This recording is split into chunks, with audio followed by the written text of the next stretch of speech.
यो कथा हजुरको च्यानलमा आएको 1 वर्ष भइसकेको रहेछ। आज सुन्ने मौका पाएँ। साँच्चै आफूले आफ्नो पन दिलाउन हजार कोसिस नि कम लाग्छ। पहिलो लकडाउनमा म घरै बसेकी थिएँ। तोरी उखाल्ने, मकैको लागि मल बोक्ने काम थियो। मैले कहिले यस्तो काम गरेकी थिइनँ। म बारीमा एक्लै जान पनि सक्दिनँ। म त्यसरी घाँस दाउरा एक्लै गर्न जान सक्दिनँ। मलाई मनमा छुट्टै डरको पैदा हुन्छ। यो मेरो कमजोरी मान्छु म। मम्मी साथी लगे तोरी उखाल्न, उखाले पनि। तोरी झार्नु भयो, तेल पनि पेल्नु भयो। तर म काठमाडौँ आउने बेला मेरी सासु आमाले नन्दको लागि मात्र तेल हालिदिनु भयो। श्रीमानलाई मैले त्यत्रो दुःख गरेँ, लौ न त आमा छोरी नुहाउँदा गाउँको तोरीको तेल दल्नु भनेर थोरै राखिदिने चेष्टा पनि गर्नु भएन भनेको। त्यस्तो हुनुहुन्न मम्मी, बिर्सिनु भयो होला भनेर भन्नुभयो। म छक्क परेँ। हालसालकै कुरा, म राष्ट्रिय परिचय पत्र बनाउन गएकी थिएँ। मासु ल्याउनु भएको रहेछ घरमा, सुकाएर राख्नु भएको रहेछ। उहाँहरू नागरिकतामा नाम नमिलेर सदरमुकाम जानुपर्ने हुनाले चाँडै जानुभयो।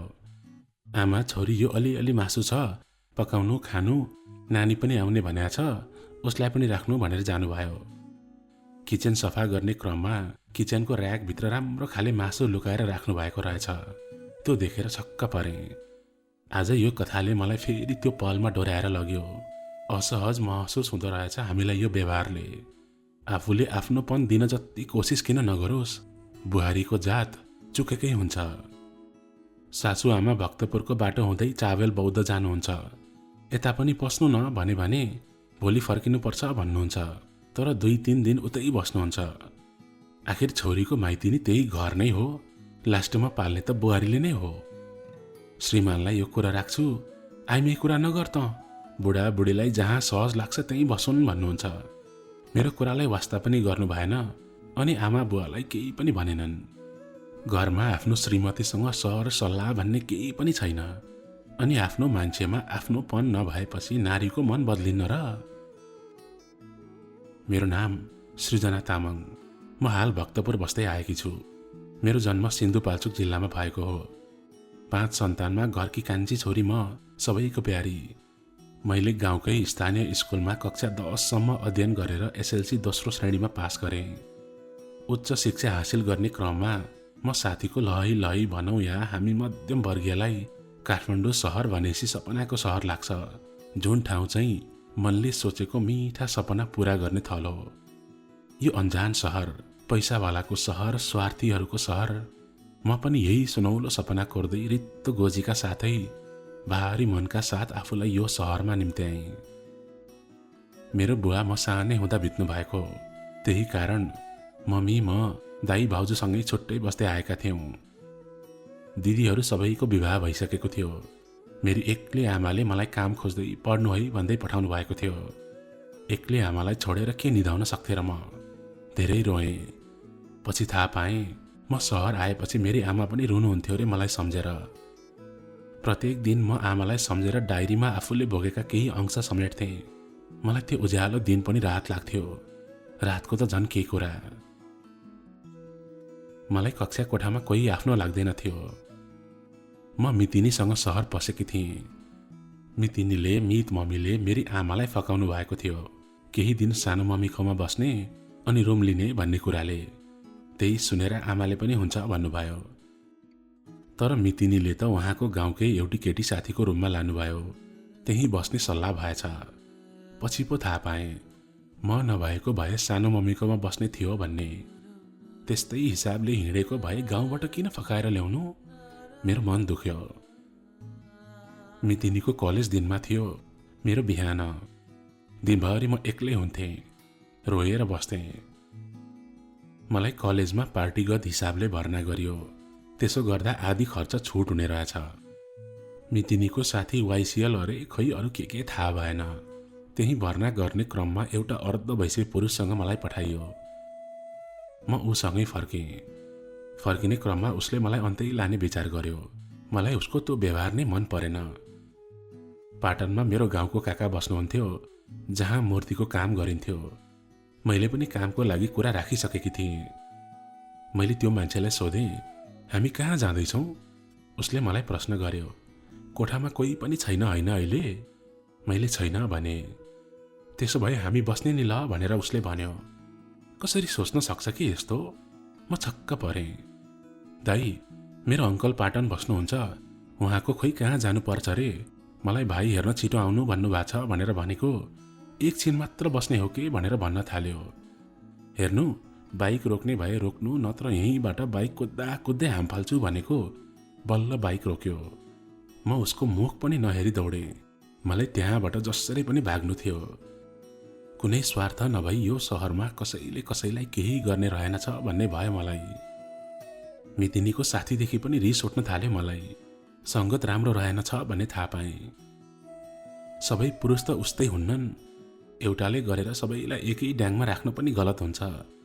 तर कुनै केटी गाउँबाट आएकी छ, उसलाई खासै केही थाहा छैन भन्ने सुइँको पाएपछि कस्तो फाइदा उठाउन अघि बढ्ने हो कि मान्छेहरू, झन् सहयोग गर्ने होइन र भन्या। यो मानवता भन्ने कुरा त एका देशकै कथा रहेछ जस्तो लाग्यो। काठमाडौँ सहर त सुकिलो अनि मान्छे पनि सुकिला भन्ने सुन्थे गाउँमा। के सुकिलो हुन्थ्यो र? जति धुवा धुलो र फोहोर छ काठमाडौँमा, त्योभन्दा फोहोरी सोच भएको मान्छेसँग भेट भएको थियो मेरो। समय बित्दै जाने क्रममा हाम्रो कलेज दसैँ तिहार एकै ताले बिदा हुने भयो। म यति खुसी भए, यति के कुरा गर्नु। मितिनी पहिलो श्रेणीमा पास भएकोले भदौमा स्कुलको जन्मोत्सव हुन्थ्यो। त्यही क्रममा सम्मान गर्ने भएर मितिनी भदौमै गाउँ जानुभयो। तर म घर जानु अघि परीक्षा थियो, त्यो सकेपछि मात्रै बिदा थियो। ती दिनहरू यति कठिनको साथ बिताएँ मैले। आमालाई सम्झेर धेरै रोएँ। मैले काम पनि गर्न थालिसकेको थिएँ। कलेज छुट्टी भयो। मैले काम गरेको पैसा 1600 भएछ। त्यो पनि मलाई कति धेरै जस्तो लाग्यो। मेरो पहिलो कमाइ थियो त्यो। मैले त्यही पैसाले आफूलाई कपडा किने। म घर आएँ। जिन्दगीमा त्यति खुसी कहिले भएको थिएन म। एउटा दुधे बालकले आफ्नो त्यो लामो रुवाईपछि दुध पाए जस्तै म पनि। त्यो छुट्टी कहिले नसकिए पनि हुन्थ्यो झैँ भएको थियो। तर छुट्टी पनि सकियो। आमाले छोरी पढ्नु पर्दैन तिमीले भनेर प्रश्न गर्नुभयो। मैले जिस्किँदै, आमा म त बिहे गर्ने, नपढ्ने भनेको। आमाले नजिस्की, झन् साँच्चै कुरा आइरहेको छ भन्नुभयो। मलाई जान्न मन लाग्यो, को रहेछ त त्यो मलाई बिहे गर्न खोज्ने भनेर। आमा भन्नु न को हो त्यो मान्छे भनेर सोधेँ। मैले चिनेको तर कल्पनासम्म नगरेको, मैले बोलेको तर कस्तो होला भन्ने कुराबाट अज्ञान। मलाई त्यो काठमाडौँबाट छुटकारा चाहिएको छ। त्यो समाजलाई उत्तर दिन चाहिएको छ मलाई। पहिलो कुरा त मलाई काठमाडौँ जान पनि मन थिएन अनि पढ्न जान पनि मन थिएन। तर त्यो कुरा कसरी मैले आमालाई भन्नु? मेरो अन्तिम विकल्प नै विवाह थियो। मङ्सिर 25 गते मेरो घरमा मेरो मगनी भयो। माघ 3 गतेको दिन मेरो माघी विवाह भयो। बिहे मेरो बाध्यता भनौँ या चाहना, तर मेरो प्रश्नको उत्तर थियो। बिहेपछि उही काठमाडौँ आयौँ हामी। हामीसँग नन्द पनि हुनुहुन्थ्यो। कहिल्यै खुसीले बसेनन् मेरो नन्द हामीसँगै बस्दा। सधैँ ठस्स ठुस्स यस्तै। 2069 साल माघ महिनामा मेरो बिहे भयो अनि हामी काठमाडौँ बस्ने क्रममा 2070 सालमा उहाँ विदेशिनु भयो। 2071 साल नलाग्दै उहाँ फर्किनु भयो। हाम्रो समय यत्तिकै बित्दै गयो र 2072 सालको महाभूकम्पमा छोरीको जन्म भयो। छोरी जन्मिएपछि फेरि मेरो श्रीमान विदेशिनु भयो। भूकम्पको पराकम्पनले देशलाई झस्काइरहेकै थियो। त्यही सालभित्र हामीभन्दा माथिल्लो फ्ल्याटमा एउटा परिवार सरुवा भएर आउनुभएको थियो। दिदी भेना अनि एकजना भाइ। ऊ आफ्नो दिदी भेनासँगै बस्दै आएको रहेछ। 2073 सालको नयाँ सालमा हामी त्यो घरमा रहेको सबैजना नगरकोट जाने सल्लाह भयो। जाने दिन पनि आयो। त्यो दिनदेखि हामीमा छुट्टै किसिमको तरङ्ग उत्पन्न भयो। हामी भन्नाले मेरो फ्ल्याटमा आफ्नो दिदीसँगै बस्न आएको त्यो केटा। खै म भित्र के अपोग थियो। श्रीमान थिए तर थिएनन् पनि। बिहे भएको अर्को साल श्रीमान विदेश, फेरि म एक्लै। विदेशबाट आए, बस आफ्नो इच्छा पूरा गरे, छोरी जन्मी। खै यो मनभित्र यस्तो एउटा ठाउँ हुँदो रहेछ जुन ठाउँलाई मायाको अति जरुरत हुँदो रहेछ। मान्छे अगाडि भएर मात्र पनि नहुँदो रहेछ। माया अनि प्रेमको एहसास हुनु पर्दो रहेछ। सायद मैले मेरो श्रीमानबाट पाइरहेकी थिइनँ त्यो। पागल पनि भन्नु होला मलाई। नगरकोट गएको त्यो दिन हामी छुट्टा छुट्टै गए तापनि यो मनले उसैको अभाव झेलेको महसुस हुन थाल्यो। दिनभरिको रमाइलोपछि हामी फर्केर आउने क्रममा गाडीको बाहिरसँगै बस्ने मौका पायौँ। हाम्रो गाडी पछाडि खुल्ला भाग रहेको गाडी थियो। आउँदै गर्दा रातले हामीलाई छोप्दै थियो। त्यही क्रममा हामी एक अर्काको हातमा स्पर्श गर्न पुग्थ्यौँ। त्यही रात मैले उसलाई नयाँ वर्षको अवसरमा मायाको चिनो स्वरूप हार्ट सेप लभ लेखेको सानो चिनो थमाइदिएँ र म रुममा फर्केँ। त्यही रात नै उसले मसँग भेट्ने अठोट गर्यो। उसको आफ्नै रुम भएको कारणले उसलाई भेट्न सहज थियो। मलाई गाह्रो थियो किनकि मसँग त नन्द अनि छोरी थिए। मैले त्यो सबै सामना गर्नुपर्ने थियो र गरे पनि, तर भेट्नु त थियो। पहिलोचोटि भेट्यौँ हामी। उसले मलाई ऊतिर तान्यो। उसको तातो सासको अनुभव गरेँ। छुट्टै अनुभूति गर्दै थिएँ मैले। ऊ जोडले मलाई आफूमा कस्दै थियो अनि म ऊ भित्रै हराउँदै गएँ। त्यो रात अनि हामी दुवैले चाहेको माहौल हाम्रो बसमा थियो। उसले के चाहिरहेको थियो अनि मैले के चाहिरहेकी थिएँ, हामी दुवैमा त्यो आरामले झल्किरहेको थियो। त्यही रातबाट हामीले एक अर्कासँग नछुट्ने कसम पनि खायौँ। ऊ बिनाको म बिनाको ऊ कल्पना गर्न नसक्ने भएका थियौँ। त्यसरी नै हामी नजिक हुँदै गयौँ। म अनलाइन बसेको मन पर्न छोड्यो उसलाई। अब म उसको जस्तो मात्रै। म माथि हक जताउन थाले उसले। खुसी लाग्थ्यो मलाई। यही नै माया हो जस्तो लाग्थ्यो। मेरो फेसबुक आइडी मागे उसले। मैले उसलाई दिएँ र उसको मलाई दियो उसले। मेरो फ्रेन्ड लिस्टमा रहेको सबै केटाहरू ब्लक लिस्टमा पुगे। मेरो गाउँको दाजु अङ्कल नै किन नहोस्, मेरो इष्ट मित्र सबैलाई उसले ब्लक गरिदियो। मेरो केटा साथीहरू सबैलाई उसले ब्लक गरिदियो। उसको पनि त्यस्तै नै भयो। मैले चिनेदेखि बाहेक सबैलाई हटाएँ। त्यो बेला उसको कोही केटी साथी थिएनन्। यही कुरामा खुसी थिएँ म अनलाइन जान पनि उसको अनुमति लिनुपर्ने। मेरो श्रीमानसँग बोल्दा उसलाई साह्रै असह्य हुन्थ्यो, रिसाउँथ्यो अनि कहिले काहीँ खाना नखाई सुत्थ्यो अनि कहिले काहीँ टन्न छ्याङ खाएर आउँथ्यो। मलाई मन पर्दैन तिमी अरूसँग बोलेको, म हेर्न सक्दिनँ भन्दै रुन्थ्यो। अनि मैले भन्थेँ, मैले के गर्दा खुसी हुन्छौ तिमी, म त्यही गर्छु। अब त्यो आइडीमा धेरै अनलाइनमा नबस्ने, नयाँ आइडी बनाउने कुरा गर्यो उसले। म मन्जुर भएँ। उसले मलाई नयाँ आइडी खोलेर दियो र हामी निरन्तर त्यहीँबाट बोल्न थाल्यौँ। यतिसम्म कि अब ऊ म बिना एकछिन रहन नसक्ने भयो। उसले कोठा नजिकै काम गर्थ्यो। काम छोडेर दिनमा 2-3 चोटि कोठामा आइपुग्थ्यो। नानु, तिमीसँग मात्रै बस्न मन लाग्छ, किन होला है? सायद यही नै होला माया। हामी एउटै घरमा रहेको हुनाले भेट्ने कुनै ठुलो कुरा थिएन। हामी तलमाथि गरेर खानेकुरा साटासाट गरेर खान्थ्यौँ। दिदी भेनासँग पनि राम्रो सम्बन्ध थियो हाम्रो। धेरै खुसी थियौँ हामी दुवैजना। त्यसै क्रममा उसले कोरियन भाषा पढ्न थाल्यो। म पनि काम पहिला रुमबाटै गर्थेँ, पछि म पनि काम गर्ने ठाउँमै गर्न थालेँ। ऊ आएर पढेर बस्थ्यो। चाँडै आउनु है कामबाट भन्दै मलिन अनुहार लाउँथ्यो ऊ। एकछिन पनि ढिला हुँदा रिसले बोल्दैन थियो। कोरियन भाषा कक्षा सकेर ऊ ठमेलमा होटेलमा काम गर्न थाल्यो। सम्बन्ध एकदमै राम्रो थियो। रिस राग भए पनि एकैछिनमा बोल्ने गर्थ्यो। उसको पहिलो तलबबाट मलाई घडी उपहार दिएको थियो। एकदमै सुन्दर, हाम्रो सम्बन्ध जस्तै आकर्षक। त्यसै बीचमा उनीहरूले रुम सर्नुपर्ने भयो। ऊ निकै चिन्तित अनि दुखी थियो यो कुराले। हेर्दा हेर्दै उनीहरूले रुम पनि सरे। धेरै रोयौँ हामी दुवैजना अनि दुवैजनाले एक अर्कालाई नबिर्सिने कसम पनि खायौँ। त्यसपछि पनि हाम्रो भेटघाट राम्रै थियो। मैले नचिनेको ठाउँ, म नगएको ठाउँ, मैले नदेखेको चिज, मैले नखाएको खानेकुरा, यो सबै उसैबाट पाएँ। मेरो रोजाइ केमा के गर्दा खुसी हुन्छु, मेरो खुसीको लागि ऊ आफ्नो समय खर्चिँदै हिँड्थ्यो। यति खुसी पाएँ, यति म शब्दमा बयान गर्न पनि सक्दिनँ। त्यसै क्रममा ऊ पोखरा जाने भयो जबको लागि। मैले हुन्न भनेर कति भने, तर उसले त्यो जब मेरै लागि हो भनेर मलाई फकायो। उतै पोखरा भए पनि खुसी थिएँ म। भिडियो कल, फोन हर बार हुन्थ्यो। स्यालेरी आएपछि ऊ मलाई भेट्न आउँथ्यो अनि मलाई महँगो टिकट काटेर फिल्म हेर्न लान्थ्यो अनि मनले चाहेको खानेकुराको बजार हुन्थ्यो मेरो अगाडि। स्कुले जिन्दगीमा कसैले मन नपराएको पनि होइन मलाई। एकजनाले मन पराउँथ्यो। म भन्दा 2 कक्षा सिनियर, पढाइमा उस्तै अब्बल, फर्स्ट हुने केटो। जातले ऊ दलित थियो, फेरि नारीको चरित्र त्यही त हो, जातमा पनि पेलिएको। साथीभाइहरू कुरा काट्न खप्पिस। के देखेकी होला त्यो केटा मान्छेमा, त्यस्तो दलित है भन्दै कुरा काट्थे। कानुनमा जे सुकै होस्, हामीले जिउने समाज उही थियो, रूढिवादी, जहाँ हाम्रो बाबु बाजेले राज गरेको समाज।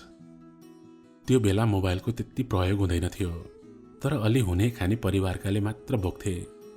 हामीले बोक्न पाउनु त के कुरा, अहिलेको जस्तो कहाँ हुन्थ्यो र। मेरो हातमा त झन् परेको कुरा, स्कुलका थोरैले मात्र प्रयोग गर्थे। म कक्षा 8मा पुग्दा ऊ सदरमुकाम बसेर पढ्न थाल्यो। मनमा नै कोही आउँदाको खुसी अनि जाँदाको खल्लोपन आएन। अरूले पनि प्रेमको भाव नदर्शाएको होइन, कसम। हरेक कक्षामा मलाई मन नपराउने कोही थिएन। त्यो प्रेम के प्रेम, यो प्रेमको सामु न उसलाई म विवाहित हुनुको कुनै दुःख, न ऊ मेरो नहुनुको पीडा। हामी निकै खुसी थियौँ एकअर्काप्रति। यसै क्रममा मेरो श्रीमान आउनुभयो विदेशबाट। ऊ यति पीडामा थियो कि यो कुराले उसले भनेकै समयमा कल अनि मेसेज गर्नु पर्थ्यो मैले।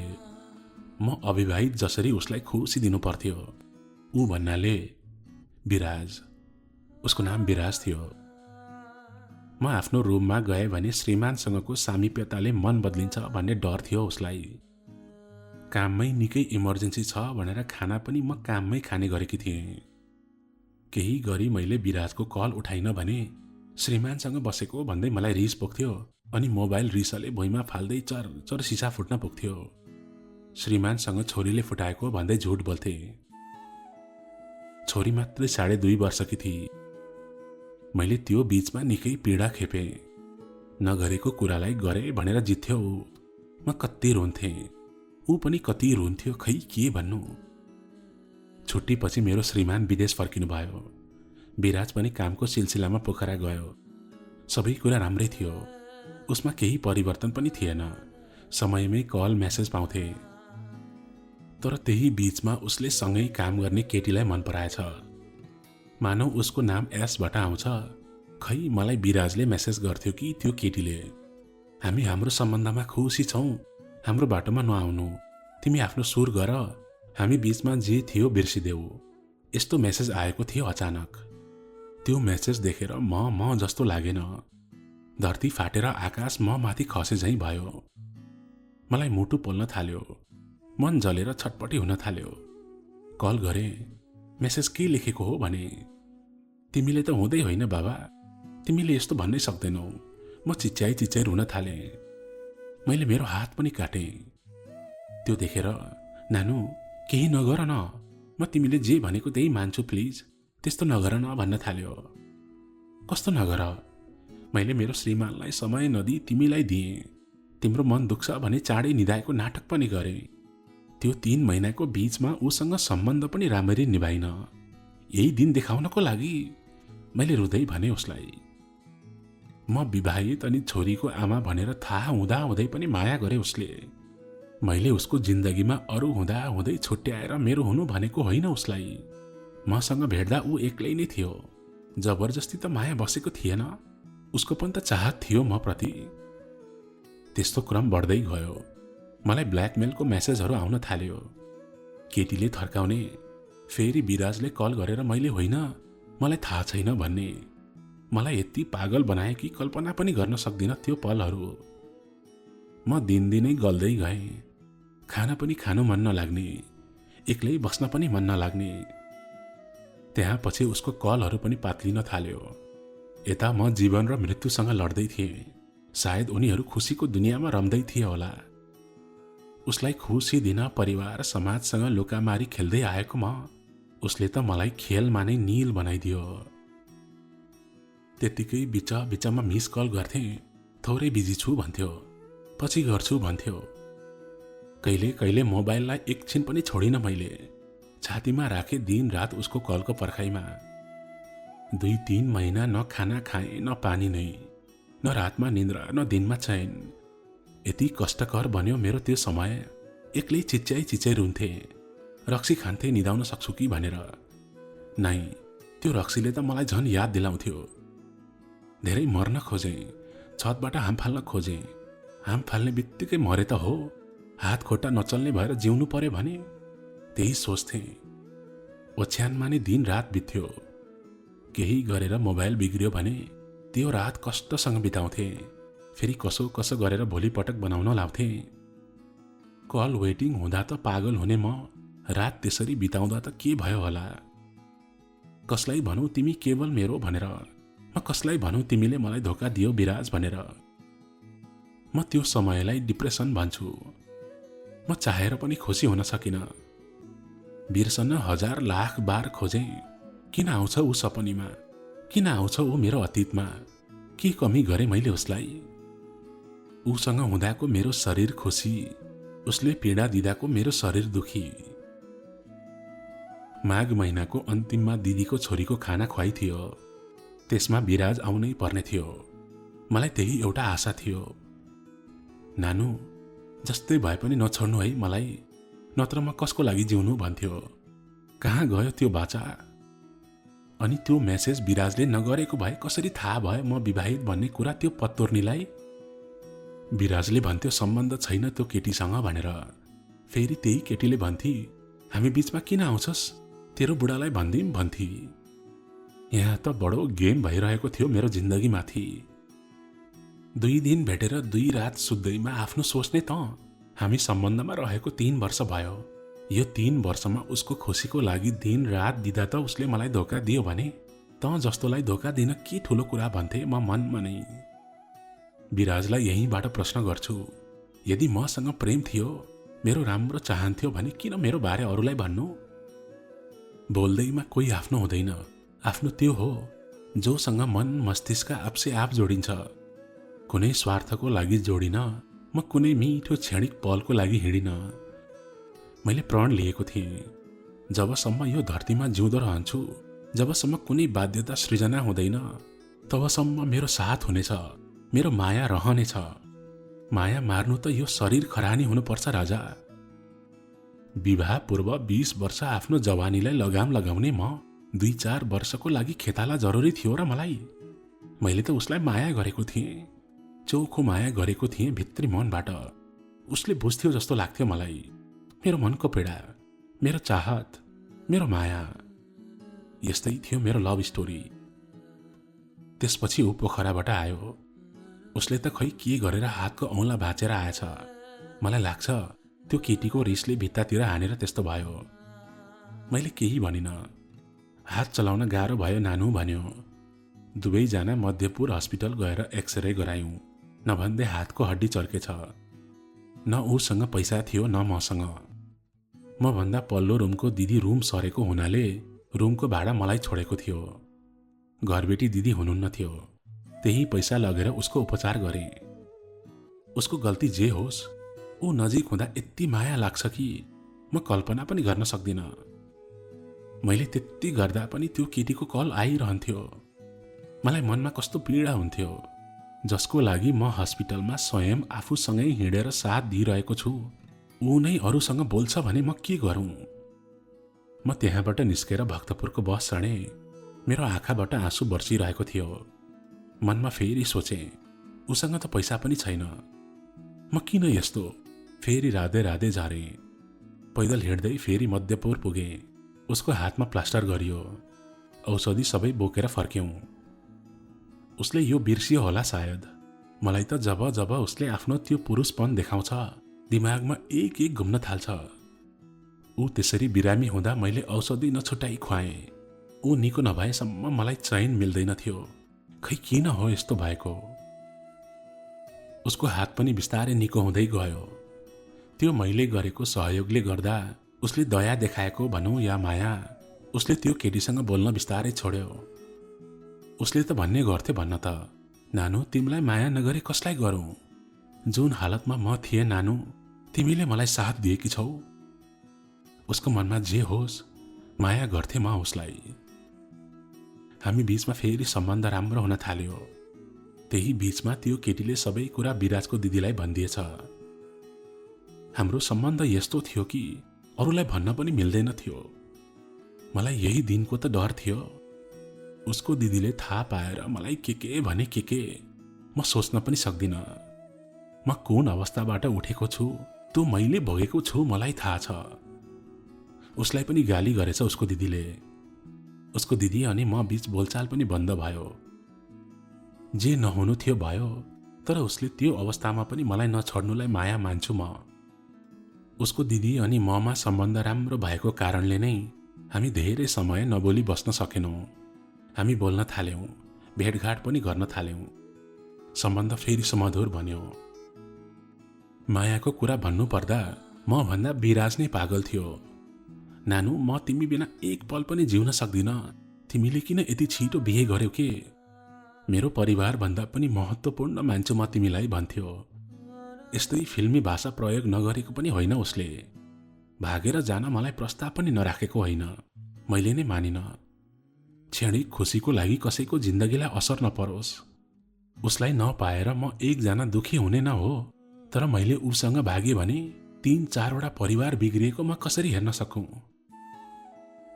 मेरो श्रीमान, उसको परिवार, मेरो परिवार अनि मेरो साथी सङ्गी सबैको परिवार। म एउटी विवाहित भएर उसको जिन्दगीलाई दुःख दिने चेष्टा मैबाटै भएन। कयौं प्रश्नमा होमिएको म उत्तर मौन थियो, किनकि म विवाहित हुँ। एक दिनको कुरा हो, एकजना मान्छेसँग मेरो टिकटक मार्फत कुरा भयो। हामी साथी मात्र थियौँ। उसले मलाई मन पराएको रहेछ, तर म त विराजलाई जलाउन चाहन्थेँ। मेरो माया के हो भनेर उसलाई बुझाउन चाहन्थेँ। खै कसरी हामी बोलेको उसलाई थाहा भएछ। फोनमा उनीहरू के भनेर झगडा गरे थाहै भएन, तर फोन राखेर उसले मलाई नराम्रो गरी झापड हान्यो। मैले एकचोटि मात्रै भेटेको उसलाई, त्यो पनि कफीमा छोटो भेट। उसले पत्याएन। मैले पछि कल गरेँ उसलाई। तिमीले के भन्यो विराजलाई? उसले त मलाई हात छोड्यो। त्यो केटाले त विराजलाई हामी बीच शारीरिक सम्बन्ध पनि भयो भनेर भनेछ। म त छाँगाबाट खसे जस्तै भएँ। कसैको फोटोमा लभ रियाक्ट गर्दा मात्रै त मेरो सातो खाने ऊ, यो कुराले के भयो होला उसलाई? मैले उसलाई भने, किन यस्तो भनेको? मेरो के हालत भएको छ थाहा छ? विराजले चुरोट तान्न लाग्यो मेरो अघि आएर। नानु, तिमीलाई के अपुग भयो? मैले के कमी गरेँ? किन यस्तो गरेको मलाई? मलाई यो नानु होइन, पहिलाको मेरो नानु भएर माया गर भनेर मेरो अघि धरधरी रोयो। के यो माया होइन र? उसको माया होइन र म प्रति? के नाम दिउँ म यो सम्बन्धलाई? उसले मलाई 1 महिनासम्म एक्लै छोडेन अरूसँग म बोल्छु भनेर। कामबाट पनि मलाई रुमको सबै कुना काप्चा देखाउन लाउँथ्यो। मैले कोही ल्यायो कि रुममा भनेर। घरमै कल गर्ने काम गर्थ्यो ऊ। म अप्ठ्यारो ठाउँमै भए पनि कल गरेको गर्थ्यो ऊ। म पनि यही चाहन्थे, यही माया। त्यसपछि हाम्रो सम्बन्ध राम्रै चलिरहेको थियो। खै कहिलेदेखि ऊ अरू केटीसँग बोल्न थालेछ फेरि। मलाई रुममा नेट नै चल्दैन भन्ने मान्छे रातको 1-2 बजेसम्म अर्कै केटीसँग बोल्ने गर्दो रहेछ ऊ। यदि तिमी कसैसँग खुसी छैनौ भने कारण बताएर टाढा बनिदेऊ, बहाना बनाएर होइन। होइन र? उसलाई म मन पर्दैन भने किन मेरो समीपमा आउनु? किन एउटा श्रमिक अनि कलेजको समयको विद्यार्थीले झैँ अलार्म राखेर मेरो जिन्दगीमा घन्टी बजाउन आउनु? किन ऊ अरूसँगै खुसी छ भने हर समस्याको समाधान ममा खोज्नु? के म सार्वजनिक शौचालय हो र? जिन्दगीको गोरेटोमा मन बहकिए झैँ लाग्छ। मृत्यु नआइकन जीवन यत्तिकै सकिए झैँ लाग्छ। हरेक पाइला पाइलामै असफलता मिलेपछि भाग्य लेख्ने भगवानबाटै ठगिए झैँ लाग्छ। ऊ त्यो अर्की नेवार्नी केटीसँग बोल्दै आउने गरेको रहेछ। भेट त कति भयो होला, कति, के थाहा मलाई। सुन्दरीजल पनि पुग्यो ऊ, यतिसम्म कि त्यो दिन जुत्ता सिलाउन छोडेको थियो यता। साथीहरू सबै घुम्न जाने रे, म पनि जान्छु, जुत्ता सिलाएर राख है रे। मैले जुत्ता सिलाएर ल्याएँ, ऊ पनि आएछ। पटक पटक ऐना हेर्थ्यो। के थाहा मलाई त्यस्तो प्लान थियो भनेर। बाबा, यो कपडाले त कस्तो सुहाएको छ भने। त्यो दिन नराम्रोसँग झुक्किएँ म। त्यस्तो बनिएर उहीसँग भेट्न जान रहेछ। सायद त्यही दिन होला ऊ मसँगै थियो। फेरि ऊ होस् या म, हर कुरामा सपना देखाउँछ। कसम, प्राय कुराहरूबाट सपना देख्छु। त्यो रात नि मैले सपनामा अरू केटीसँगै बोलेको देखेँ। डरलाग्दो पाराको सपनाले म बिउजिएँ। बिहान भइसकेको रहेछ। मैले उसको मोबाइल हेरेँ। बुवा भनेर सेभ गरेको नम्बरबाट I miss you too, I love you so much भन्ने मेसेज देखेँ। अरे ऊ मसँग छ अनि फेरि यस्तो मेसेज? यो त मेरो सोच अनि कल्पना भन्दा पनि टाढाको कुरा भयो। मलाई के भयो होला त्यो पल सोच्नु न। मैले सिधै कल गरेँ त्यो नम्बरमा। विराजको को हो तिमी भनेर सोधे। उसले मलाई उल्टै तिमी को हो भनेर सोधी। म के भनौँ? मेरो नम्बर भाइ भनेर सेभ गरेको रहेछ उसकोमा। जुन मोबाइलमा कुनै दिन माई लाइफ थियो आज मेरो भाइ भनेर सेभ गरेको रहेछ। म टुट्दै गएँ। म होइन जस्तो लाग्यो। मलाई कसैले मारिदिए पनि हुन्थ्यो जस्तो भयो। लकडाउनमा मैले म नखाई उसलाई खर्च दिन्थेँ। बुढाले जम्मा 10,000 हाल्ने गर्थ्यो। रुम भाडा रासन गर्दा कति हुन्थ्यो र? उसको रुम भाडा तिर्न सकेन भन्थ्यो। मैले छोरीको मुन्द्रा बेचेर दिएँ। घरमा खर्च पठाउनु पर्यो रे। मेरो रुम भाडा नतिरी उसको घरमा पठाइदिन्थे। उसले लाउने भित्री वस्त्रदेखि जुत्तासम्म मेरो रोजाइको हुन्थ्यो। के मैले माया गरेको होइन र? यो सबै माया होइन र? आफू टाँट पल्टी भएको उसलाई सबै सुम्पिदिएँ। पायल्स थियो मलाई। त्यसकै उपचारको लागि मसँग 20,000 थियो। उसले गेम खेल्न मोबाइल किनौँ भनेको हुनाले मैले मसँग केही रकम छ मोबाइल किनिदिन्छु भनेर उसलाई मोबाइल किनिदिएँ। उसलाई त्यो पैसाले मोबाइल किनिदिएँ। तर अहिलेसम्म मैले आफ्नो रोगको उपचार पनि गरेका छैन। माया, घृणा, धोका सबै उसले सिकाएर गयो। आँसु के हो उहीबाट सिक्ने मौका पाएँ। ऊ बदलिए पनि उसको बोली सुन्न साथ, ऊ नजिक हुन साथ मेरो ऊ प्रति मरेको मन पनि पग्लिने। कस्तो माया यो! पटक पटक घातमाथि घात हुँदा पनि मलाई उसैको माया लाग्ने। मेरो मान्छेले पटक पटक मलाई मायाको धारिलो हतियारले रेटेर मलाई जिउँदो लास बनाउने उसको बानी। त्यति गर्दा पनि मलाई किन घृणा जागेन ऊ प्रति? त्यसो हो भने त माया गर्छु नि होइन? त्यो केटीको लागि मलाई उसले छोड्न तयार भयो। म कसरी जिउनु? जब ऊ एक्लो थियो मसँग मायाको भिख माग्यो। जब ऊ आवश्यकतामा थियो म भने उसको सबै कुरा। जब ऊ बिरामी हुन्थ्यो उसको आमाले झैं के खाने के गर्ने सबै मैले गरेँ। अब ऊ त्यो केटीलाई छोड्नै नसक्ने रे। एनटिसीको सिम पनि लिएछ उसकै लागि। अरे वाह! कहाँ म कहाँ त्यो केटी? एउटी केटीसँग 1-2 महिना बोल्दैमा मेरो साथ माया सबै त्याग्ने भयो ऊ। मलाई फेरि त्यही 2 वर्ष अघिको अवस्थामा ल्यायो उसले। 1 महिना न खाना खाएँ न केही। म पागल हुन थालेँ। बन्द रुममा रोएर दिन कटाएँ। चुरोट खान थालेँ। मम्मी किन चुरोट खानु भएको भनेर सोध्थी छोरीले। म किन्न जान्न अब छोरी। प्रमिस तिम्रो कसम म खाँदिन चुरोट। म यो हालतमा छु तिमी सिवाय को छ मेरी छोरी भनेर सँगै रुन्थे आमा छोरी। खै म किन यस्तो कमजोर बने? निदाउन सक्दिन थिएँ म। रातदेखि डर लाग्थ्यो, दिनदेखि घृणा लाग्थ्यो। फेरि मेरो जिन्दगी नरक बन्दै गयो। रुममा भएको पुराना औषधिहरू एकैचोटि खान्थे ताकि म बेहोस भएर कसैको याद नआओस् भनेर। मैले स्लिपिङ ट्याब्लेट खान खोजेँ तर बिना कागज दिँदैन रहेछ। मेरो मम्मीको लागि हो, कागज गाउँमै छोड्या छ भनेको दिएन। बल्ल बल्ल एउटा पिङ्क कलरको औषधि निकाल्दै दियो अनि भन्यो यसले पनि निदाउन हल्का काम गर्छ। मैले त्यही औषधि ल्याएँ। यति औषधि खाएँ कि यति औषधि खाएँ, औषधिको खोल मात्रै देख्दा पनि वाक वाक लाग्ने। मैले सबै औषधिको कभर लुकाएर फालेँ। म फेरि म होइन जस्तो लाग्यो। उसको मन किन त्यति कठोर? ऊ त घरमा गएर सिम निकालेर बसेछ। मेरो हाल के भएको होला भनेर किन भएन उसलाई? एनसेलको सिम निकालेर मात्र के काम? एनटिसीबाट बोलिरहँदो रहेछ त्यो केटीसँग। मलाई अरू कुरामा त चित्त दुखाइ नै थिएन। त्यो केटीलाई म विवाहित अनि मेरो बुढो आउँदैछ, आएपछि छोड्छु मलाई ब्ल्याकमेल गरिरहेछ, मैले छोडे भने त मर्छे ऊ। हेर म तिमीलाई छोड्दिन, त्यो केटी त मलाई मनै पर्दैन भनेर भनेको रहेछ। मलाई यो सबै कुरा त्यही केटीले भनी। अरे अब म मर्ने होइन यसको लागि, यसको अघि केही गरेर देखाउँछु भन्ने मनमा एउटा जोस थपियो। गाह्रो त हुन्छ, भयो पनि। मैले कहिले उसलाई मेरो बुढा नहुन् जेल मलाई माया गर भनिन। उसलाई मैले मेरो स्वार्थको लागि कहिले माया गरेको थिएन, मनबाट माया गरेको थिएँ। ऊ गाउँबाट फेरि मलाई भेट्न आयो। आउने बित्तिकै मलाई मोबाइल माग्यो, मैले दिइनँ। मैले उसलाई मोबाइल नदिएको रिसले आफ्नो मोबाइलबाट सिम भाँचेर फालिदियो। कारण ऊ नहुँदा म अरूसँगै बोले अरे। यदि म प्रति माया छैन भने यो गर्ने के हक छ उसको? भाग्यले भेटिन्छ आफ्नो भन्दा धेरै माया र केयर गर्ने मान्छे। यो कुरा त तिमीले पनि मान्छौ नि, होइन? जब म सधैँको लागि तिम्रो जिन्दगीबाट गइसक्छु नि, अनि तिमीलाई मेरो भ्यालु हुन्छ। मलाई केही फरक पर्दैन तिमीले कसलाई चाह्यौ अनि कति चाह्यौ। मलाई त यति मात्रै थाहा छ कि मैले तिमीलाई हद से हद भन्दा चाहेँ।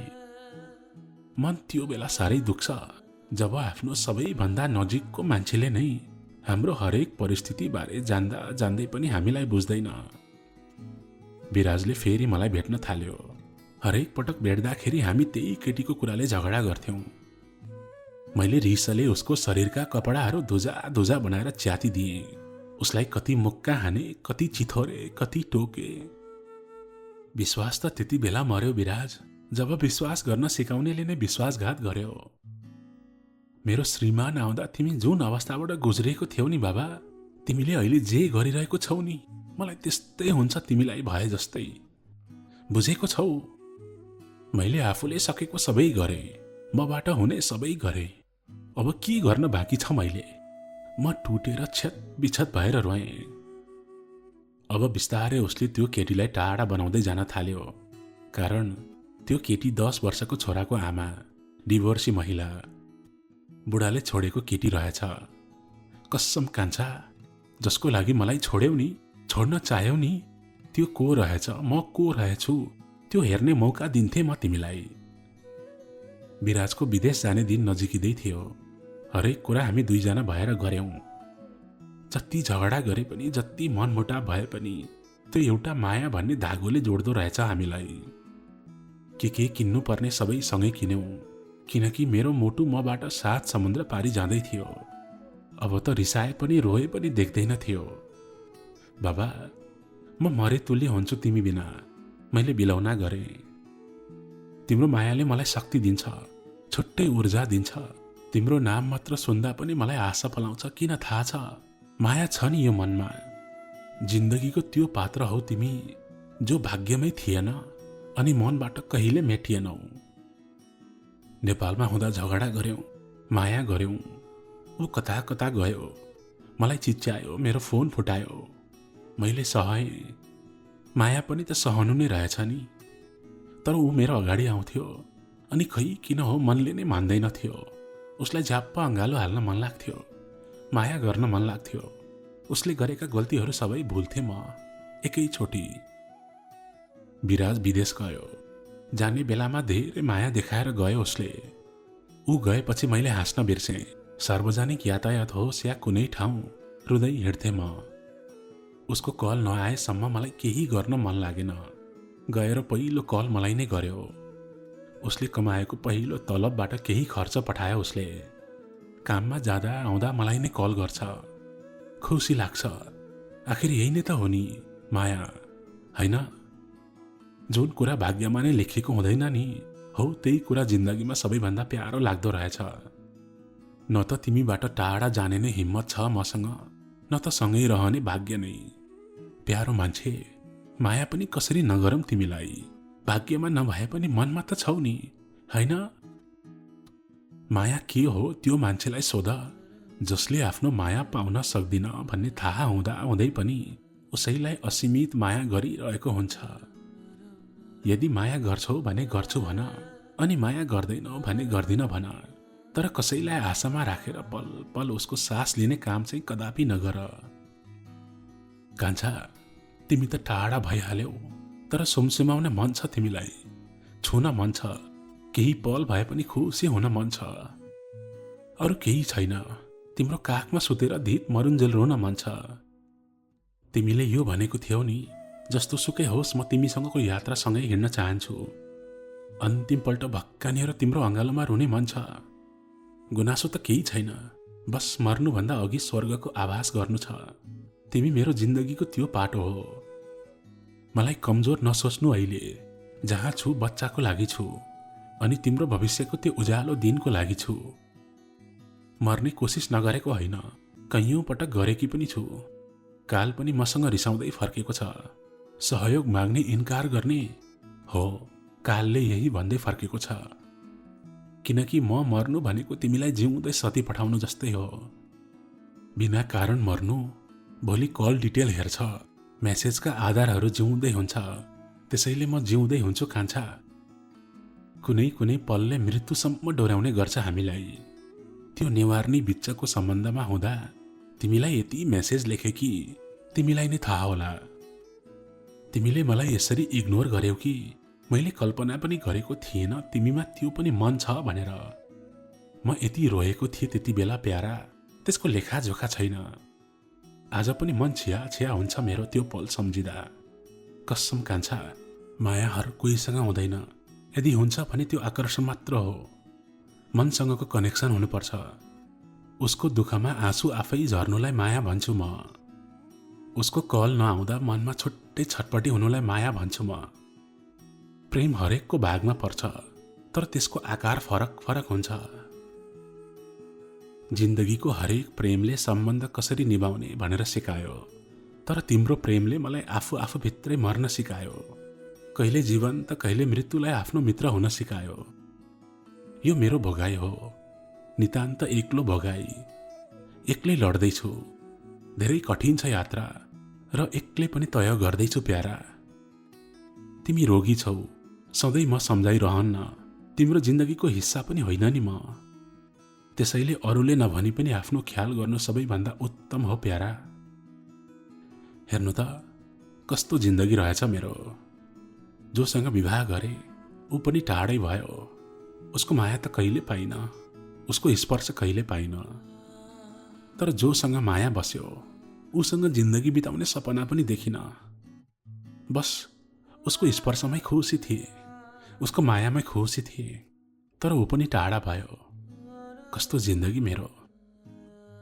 श्रीमान अनि छोरी हुँदा हुँदै अर्कैको मायामा पर्नेलाई यस्तै त हो, ठिक्क पर्यो भनेर भन्नुहोला। हो, मलाई पनि त्यस्तै सोच आउँछ। तर मेरो मनभित्र जे अपुग अनि अपुरो छ नि, त्यो कसले बुझ्छ र म बाहेक? के म मात्र होला त यस्तो महिला? त्यसो भनिरहँदा मैले तपाईहरूलाई प्रोत्साहन गरिरहेकी छैन आफ्नो श्रीमान हुँदा हुँदै अन्त माया लाउनु भनेर। तर आफ्नो श्रीमानले वर्षपछि एक पटक भेट्दा तपाईँको शरीर मात्र खोज्छ एउटा चिलले जसरी भने तपाईँ के गर्नुहुन्छ? जब तपाईँलाई तपाईँको श्रीमानको सहारा माया चाहिन्छ तब उसले एउटा सान्त्वना स्वरूप, बुढी कस्तो छ तिमीलाई, म तिमीलाई मिस गरिरहेको छु सम्म पनि भन्दैन भने के गरौँ म यस्तो सम्बन्धको? हो, विवाह गर्न मैले नै भनेकी हो, तर के थाहा मलाई, मेरो मन बुझ्ने मलाई माया गर्ने होला भन्ने सोचेकी थिए हरेक नारीको जस्तै। बुढा बुढी सधैँ सँगै हुनुपर्छ भन्ने पनि छैन। 7 समुद्र पारी नै भएर पनि आफ्नो श्रीमतीलाई हर बखत मायाको महसुस गराउन सक्दैन र आफ्नो श्रीमानले। आयो, बिहे गर्यो गयो, फेरि आयो, बच्चा बनायो गयो, अनि खबर नै छैन। महिनाको पैसा पठायो, मसँग एक पटक राम्ररी पनि कुरा नगर्यो। मैले अरूसँग मन साटेर गलत गरे या सही, म तपाईहरूलाई छोडिदिन्छु यसको निर्णय गर्ने। हो, म त्यहाँ अर्को ठाउँमा पनि चुकेँ, त्यहाँ पनि फेल खाएँ मैले। खै मेरो भाग्यमा मायाले बाँच्ने गरेको छैन जस्तो लाग्छ सम्पूर्ण रूपमा। जिन्दगीमा यति धोका र हन्डर खाएँ मैले, तब पनि अझै आश हुँदो रहेछ। अझै पनि उसको आश छ मलाई। न अपनाउन सक्छु त्यही पनि आश छ, न समाजले राम्रो दृष्टिले हेर्न सक्छ त्यही पनि आश छ। कस्तो माया हो यो, हर बखत पोलिरहने, न छोड्न सक्ने न पाउनै सक्ने। न यो मायाको कहानीमा ह्याप्पी एन्डिङ छ त्यही पनि आश छ। कतिपय कुराहरू मिठो अनि तितो छ। म सानै हुँदा बुवा बित्नुभयो। बुढी आमाले कसरी पूरा गर्ने मेरो नयाँ पुस्ताको इच्छा। आफ्नो सन्तानको इच्छा पुर्याउन नसक्नेले किन जन्म दिनु? आमासँग यसरी झगडा गर्थे म। तर म आज आफू एउटी आमा, एउटी श्रीमती, बुहारी भएर हेर्दै अनि विगतलाई पल्टाउँछु। साँच्चै मेरी आमा एक महान आमा रहेछिन्। हामी एउटा सन्तानको इच्छाको लागि विदेशिन्छौँ, तर मेरी आमाले 5 सन्तानलाई कसरी खुवाइन्, कसरी हुर्काइन्, पढाइन्। फेरि यही प्रश्न आउँछ है, म एउटा विवाहित नारी भएर किन अविवाहित पुरुषको प्रेममा? यो पनि एउटा परिस्थितिले नै जन्माएको एक अंश भन्छु म। मैले अघि भने नि, बुढासँगै नभए पनि मान्छेलाई सोद्धा कस्तो छ बुढी, मिस यु भन्दा पनि फरक पर्छ। म भित्रको पीडा त्यो कसले बुझ्छ? मेरो श्रीमानले बुझ्नुपर्ने होइन र? उहाँले बुझ्नु भएन। 20 वर्षको उमेरमा विवाह गरेकी मैले म अहिले 28 वर्षकी भएँ। मलाई पनि हुन्छ नि नयाँ ठाउँ घुम्न जाउँ, केही खाउँ। मेरो यो सबै कुरा श्रीमानले नै बुझ्ने होइन र? भित्र भित्र यही पीडाले जल्छु। मेरो जिन्दगीमा जे भयो, जे भइरहेको छ, यो मेरो प्रेम हो, यो मेरो मन हो, मेरो जीवन हो अनि म कोर्न चाहन्छु। यसलाई जीवित राख्न चाहन्छु। उसलाई पाउनुपर्छ भन्दिनँ म। उसको पनि परिवार छ, समाज छ, भविष्य छ। महसुस गर्छु म उसलाई, कल्पना गर्छु म उसलाई। उसको नाम मात्रै पनि प्यारो लाग्छ मलाई। हो, जिन्दगीमा उसँग हुन्न म, तर मेरो मनमा उसैको मायाको महल हुनेछ अनि मेरो महलको राजा हुनेछ ऊ। असहज लाग्थ्यो मलाई आफू खोल्न। यस्तो पनि कहानी हुन्छ र भन्थे। म जस्तै विवाहपछि पनि आफ्नो प्रेमलाई ठाउँ दिन नसक्नेको संख्या धेरै मात्रामा छ। नारीको जीवन साँच्चै नै काँडाको हुँदो रहेछ है। समाजलाई पनि हेर्नै पर्ने अनि परिवारको पनि सुन्नै पर्ने। अझ विवाहित भइसकेपछि त समाज र परिवारले हेर्ने दृष्टिकोण नै फरक हुन्छ। गोठमा बाँधेको घरपालुवा गाई जस्तो अति नै आज्ञाकारी हुनुपर्ने, आफ्नो मनभित्रको उत्पीडन पोख्न नपाइने। एउटै खाटमा सँगै सुत्ने लोग्नेले सम्मान अनि माया दिन सकेन भनेर खुलेर भन्न पनि नमिल्ने। भनिहाले भने पनि मिलेर बस, समाजले के भन्छन् त्यस्तो केटा अरू कहाँ पाइन्छ? हाम्रो इज्जतलाई माटोमा नमिला। यस्तै यस्तै कुराहरूले हाम्रो मुखमा बोझो लगाइदिने काम गरिन्छ। देश डिजिटल भयो, मान्छेहरूको फोन स्मार्ट भए, घरहरू पनि स्मार्ट अनि डिजिटल नै भए, तर तपाईँ हामी मिलेर बनेको समाजका मान्छे नै डिजिटल अनि स्मार्ट हुन सकेनौँ। हाम्रो समाज अझै पनि म्यानुअल मोडमै चलिरहेको छ। मायाको परिभाषा सधैँ एउटै नै भयो हाम्रो समाजमा। अविवाहित केटा र केटी बीच भएको माया ठिक, बिहे गरेका श्रीमान श्रीमती भए ठिक, तर एउटी विवाहित महिलाले विवाहपछि हजारौं कारणले कसैलाई गरेको प्रेम चाहिँ अति नै बेठिक। बेठिकको दर्जा दिएको छ समाजले। त्यही दर्जा पाएको छ मेरो मायाले पनि। मनमा छ मेरो माया, मनबाटै मानेकी थिएँ अनि मनबाटै आहुति दिन पनि तयार भएको छु, मनलाई मारेर।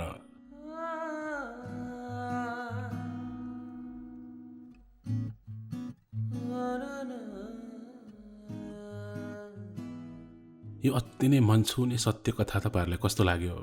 तपाईहरुको कमेन्ट अनि प्रतिक्रियाको आशा रहनेछ। धेरैजनाले भन्नुभयो इमेलबाट कथा पठाउन कति गाह्रो हुन्छ भनेर। त्यस्तो इमेलबाटै पठाउनु पर्छ भन्ने पनि छैन।